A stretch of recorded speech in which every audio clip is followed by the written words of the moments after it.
Na-recover ng mga otoridad ng Lanao del Norte Police Provincial Office ang mahigit 2.6 million pesos na halaga ng hinihilalang smuggled na sigarilyo sa dalawang magkakahiwalay na operasyon noong Mayo 23 taong kasalukuyan sa Kapatagan at Munay, Lanao del Norte.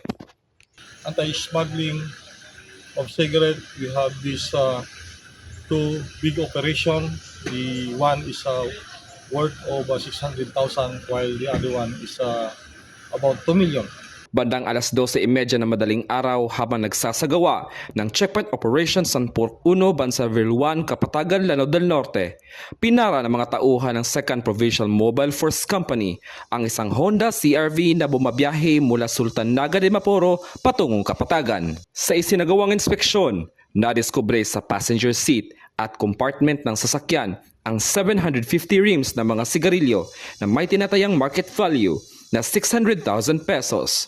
Kaagad namang dinala sa Kapatagan Municipal Police Station sina alias Ray at alias Kai para sa dokumentasyon at kaukulang disposisyon. Samantala, bandang alas 11:05 ng umaga, nagsagawa rin ng checkpoint operations ang mga tauhan ng 1st Provincial Mobile Force Company, katuwang ang Maritime Police Station, Provincial Intelligence Unit ng LDNPPO, at 10th Maneuvering Company ng RMFB-10 sa Barangay Tambo, Munay, Lanao del Norte, nang makupiska ang kahong-kahong kargamento sa loob ng 3 sasakyan, kabilang ang 2 Toyota Revo at isang Isuzu Crosswind. Sa masusing inspeksyon, natuklasan naglalaman ang mga sasakyan ng 50 master cases ng mga sigarilyo na may tinatayang market value na 2 million pesos. Agad ding dinala sa Munay Municipal Police Station ang mga driver at pasahero para sa dokumentasyon.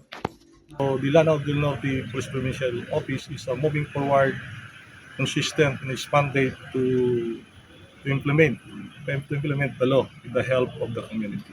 Mula dito sa Lanao del Norte Police Provincial Office, ako yung PNN Correspondent, Patrolman Kim Luna, alagad na batas, tagataguyod ng Balitang Pulis.